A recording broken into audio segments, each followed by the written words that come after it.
How to create a Target account. It's a simple process, so let's get started. The very first thing you want to do is to head over to any of the web browser. In the source bar, search for target.com.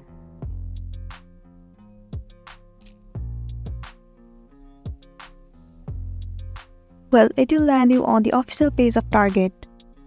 Right here at the top right corner, tap on this profile icon and then tap on Create Account. It will land you on the page where you will be able to create your Target account. The first thing you want to do is to enter your email address. Once it is done, enter your first name and then your last name. You can also enter your phone number, but if you don't want to enter your phone number, you can also skip that part. And then create a new password for your Target account. Once the password has been created, tap on Create Account.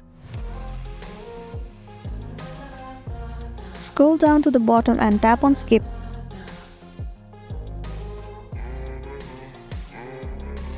And there you go, your Target account has been created successfully. Tap on this profile right here.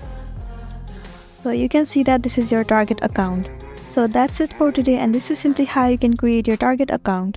I really hope this video is going to be helpful for you. Thank you for watching it till the end.